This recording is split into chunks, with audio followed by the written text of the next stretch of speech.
Hello student, hope you all are fine. This was our previous lecture where we discussed various basic accounting terms. So the first one was business entity. Business entity means it is refers to an organization or a firm. It's an economic unit engaged in performing economic activities. So all types of economic activities are undertaken in this business activities, whether it's a sale of goods, sale of services, or any kind of economic activity done for the purpose of earning money, earning profits. Then business transaction has a two most important characteristics. It should be related to business and must be in monetary terms. Then we did various types of business transactions. Various types of business transactions are: number one, cash transactions. It can be credit transactions, internal and external. When we discuss cash transaction, it means when immediately we get the cash or immediately we pay the cash.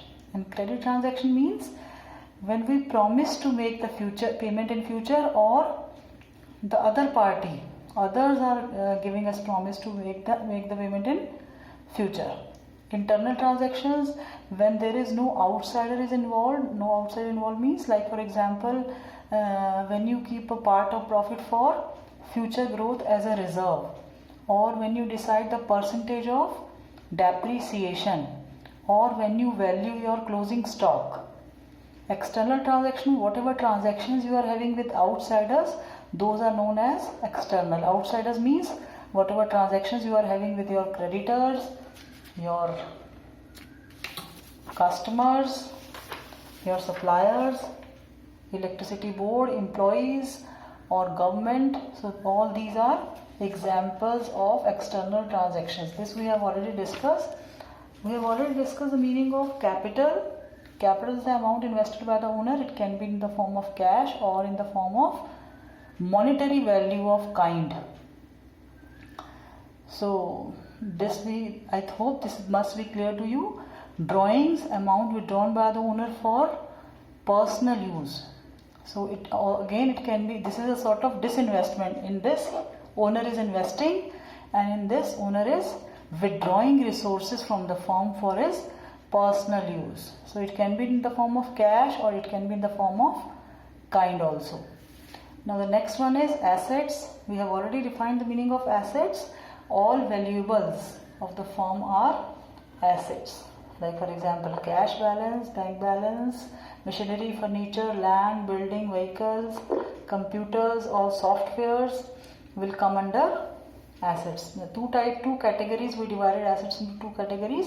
One is tangible assets, which can be touched and seen, and another is intangible assets. So you can touch your machinery, you can touch your furniture, vehicles, computers, but you won't be able to touch your goodwill.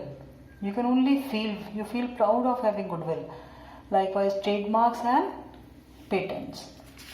This was covered last time. Now the next is, we did another category of assets: current assets and non-current assets.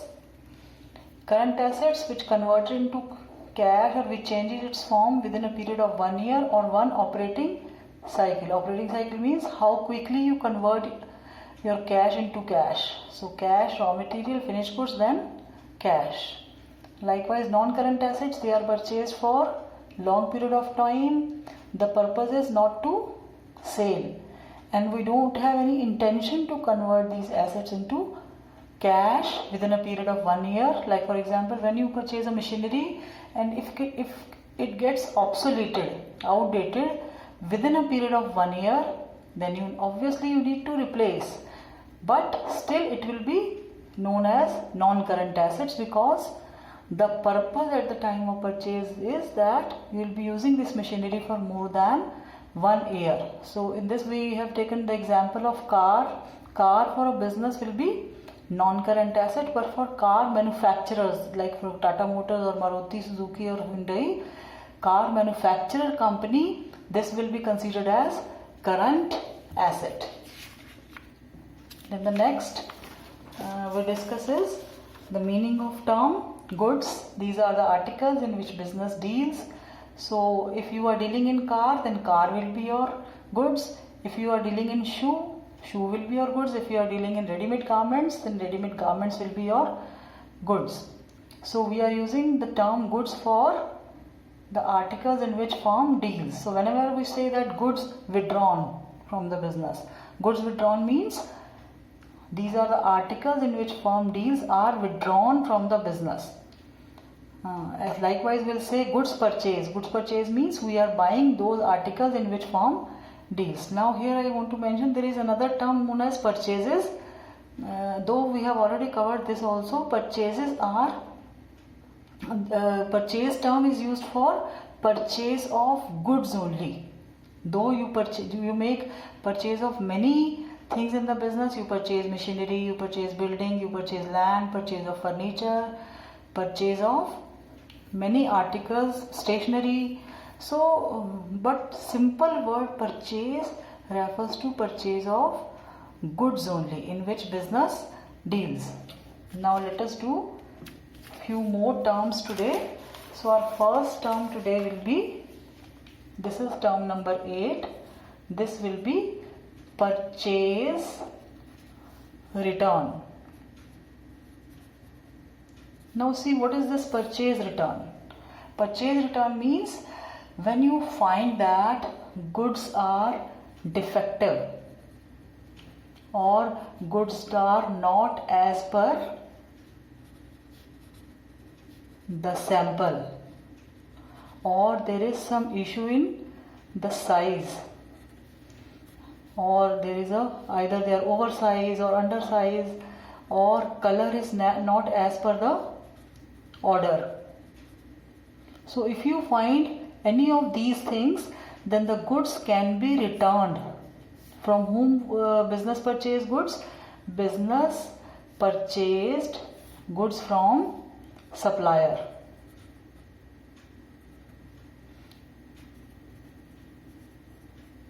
So now goods are being returned. This is known as purchase return. And remember that goods are to be returned at a price at which they were purchased. In this case, there will not be any manipulations. What was the price at the time of purchase? These goods will be returned at the same price. Now let us do the next term. Next term is also very important.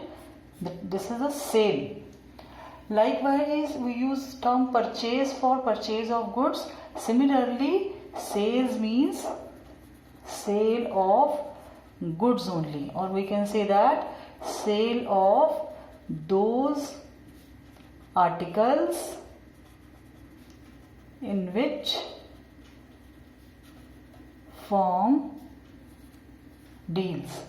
So sale means, the term sale refers to the sale of article in which firm deals. Now there can be possibility that firm is selling their old machinery. It is quite possible that machinery gets old, they will have to replace this old machinery with a new one. Likewise, firm can sell their old furniture. They can sell their old building. So if this is the case, then this will not be considered as sale. This is not a sale. Why it's not a sale? Because firm is not dealing in machinery, firm is not dealing in furniture, firm is not dealing in building. All these are old articles.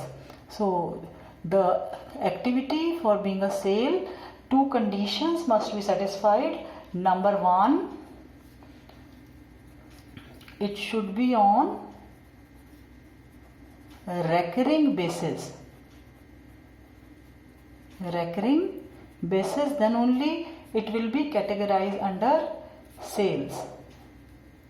So I hope this is clear to you, or it should be repetitively done by the firm. And the second one is that it should be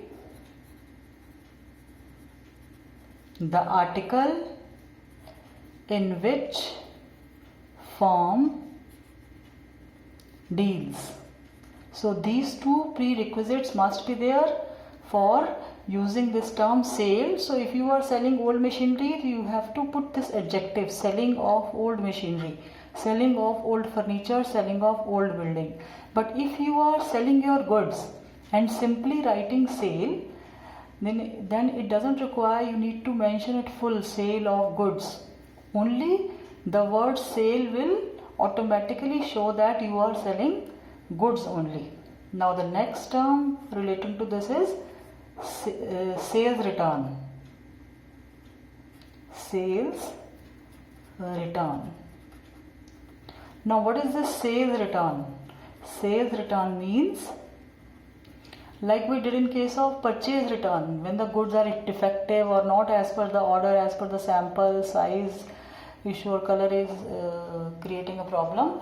In that case, we can return the goods to supplier. Same way, our customer can also return the goods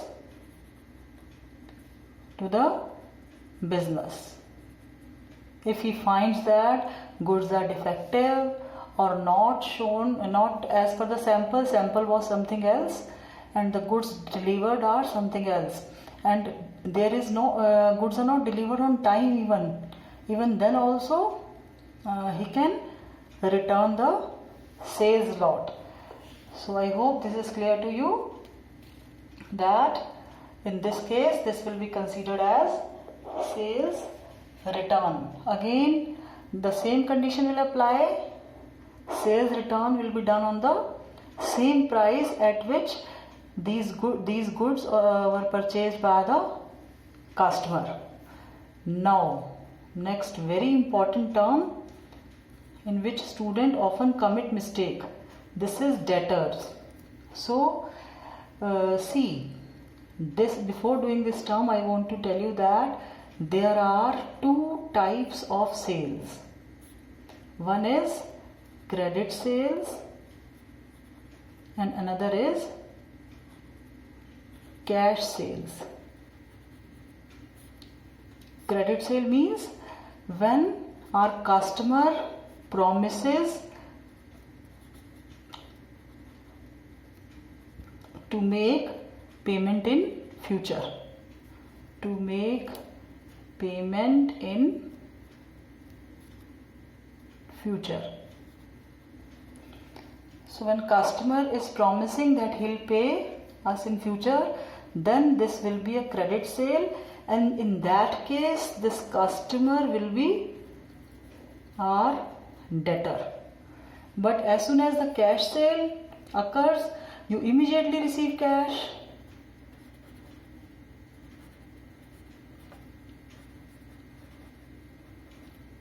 So there is no point in keeping the name, keeping the detail of customer. But for this customer, this debtor, you need to keep a proper systematic record, date-wise record of this customer.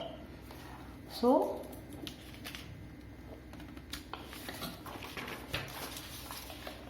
who is a debtor? Debtor arise. We are continuing with term number 11.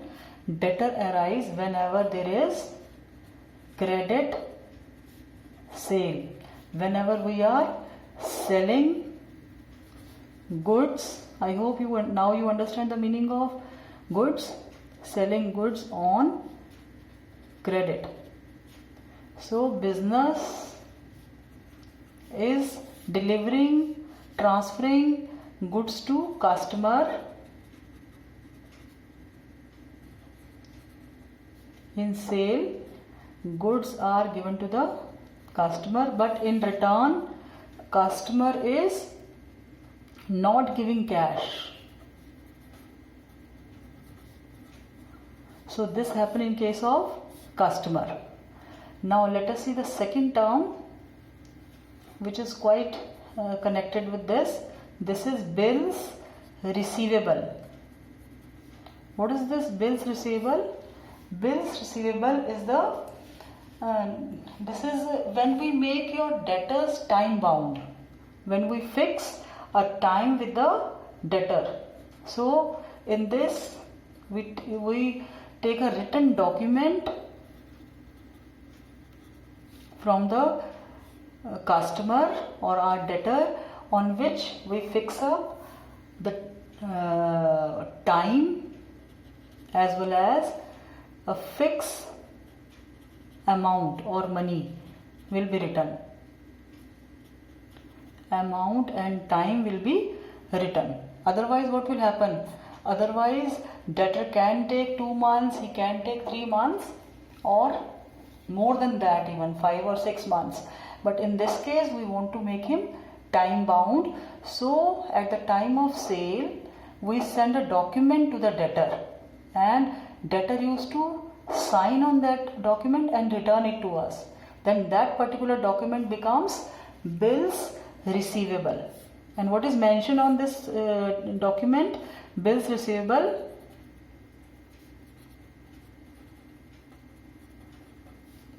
Yes, what will be mentioned on this document? On this document, the time of making payment as well as the amount will be mentioned, duly signed by the debtor. So we are making him time bound. Now in connection with these two terms, we can also use this term trade receivables.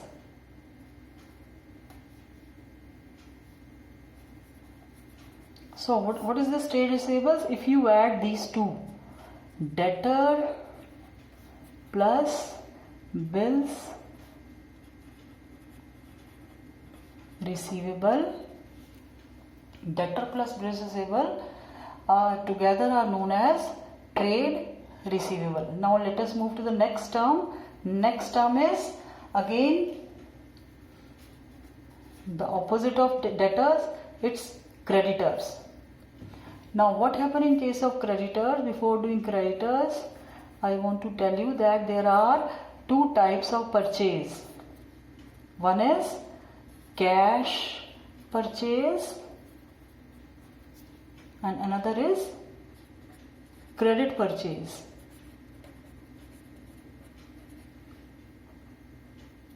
Yes, cash purchase is when immediately, as soon as you purchase the goods from supplier, as soon as the business purchase the goods from supplier. Who is supplier? Who supplies raw material, and this raw material will be converting into finished goods and selling it to our customer.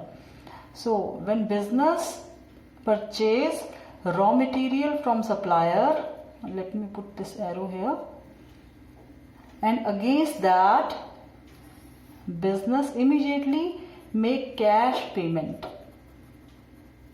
So goods are supplied by the supplier and immediately cash payment is done by the business. Then this process will be known as cash purchases. And what will happen in this?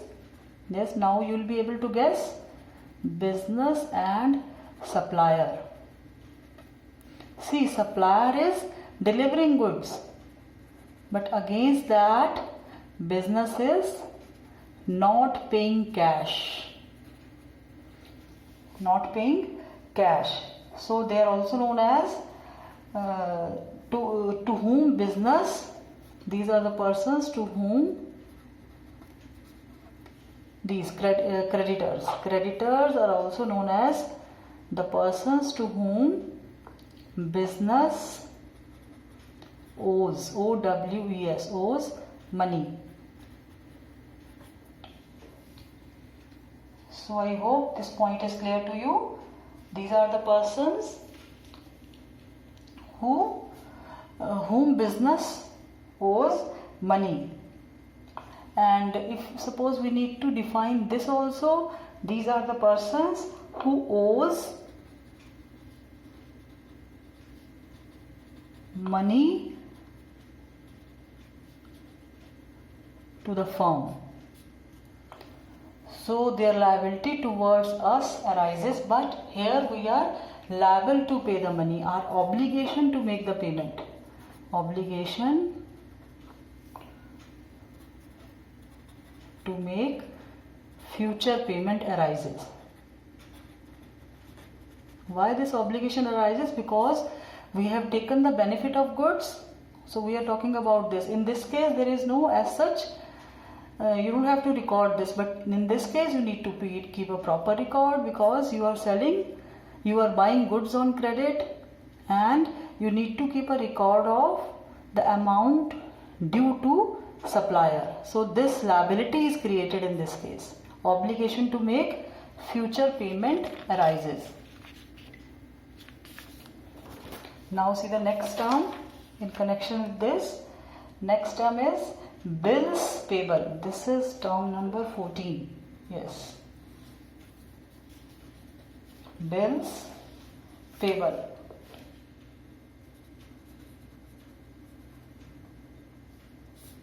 So when business gives in return,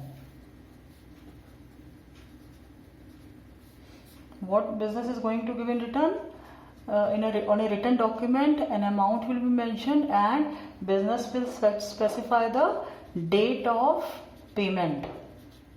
Then that particular document becomes bills payable.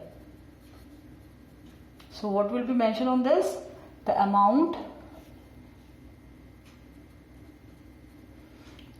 which is to be payable against the bill, as well as date.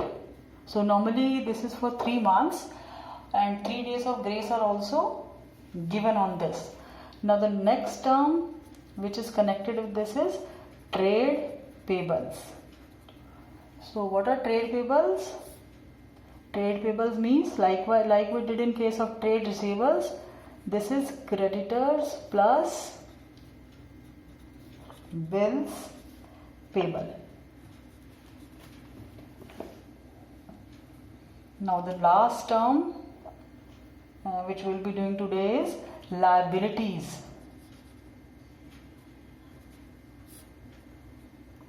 So liability means this is towards the outsiders. Liability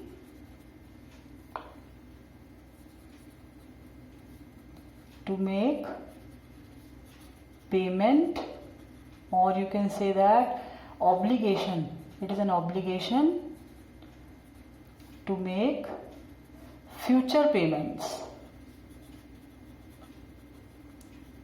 to outsiders.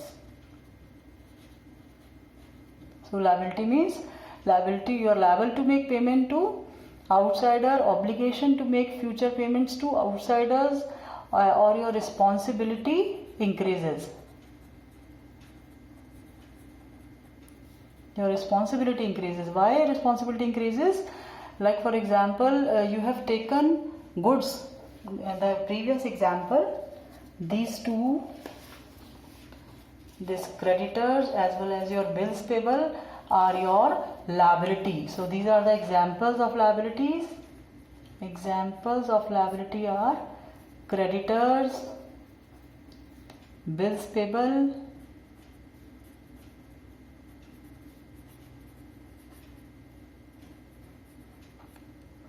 or it can be when you take loan from bank loan. There is another term known as bank overdraft. And if suppose your expense is due, like for example rent is due but you have not paid that rent, then your rent becomes outstanding, due but not paid. So these are the examples of liability. So all these liabilities are your obligation, your responsibilities. This is what we need to study today. So I hope all the terms which we studied today must be clear to you. Let us revise all the terms one by one. We did purchase return, then sales. Purchase return means due to any defect or not as per the sample, you return the goods to the supplier. Sale term is used for sale of goods only. Sales return means when customer is returning the goods to us.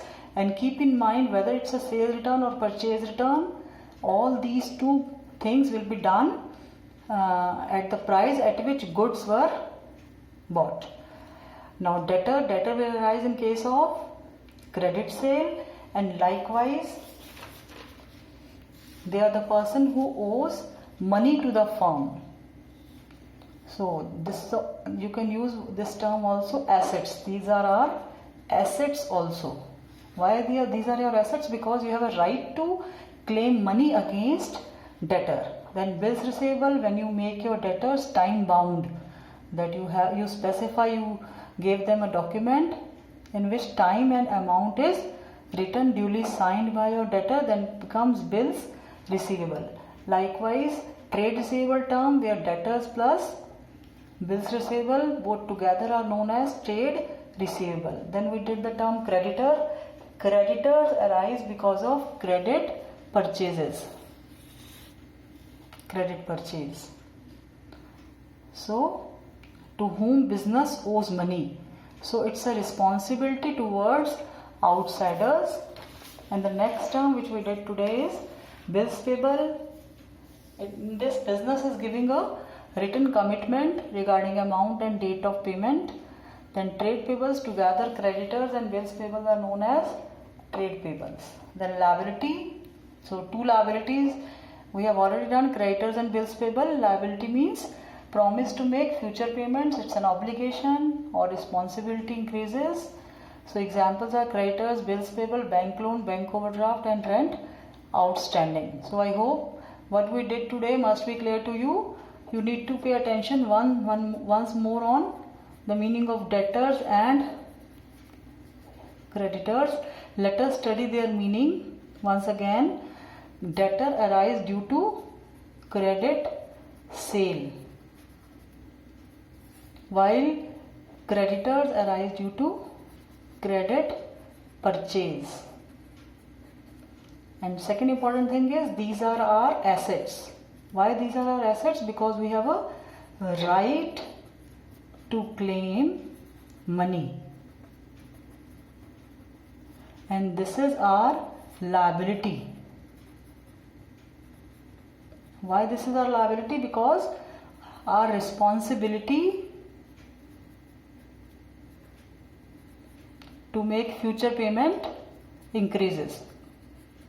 To make future payment increases. So this is not the end of the chapter. We'll be discussing few more terms in the subsequent lectures. Till then, stay blessed. Thank you.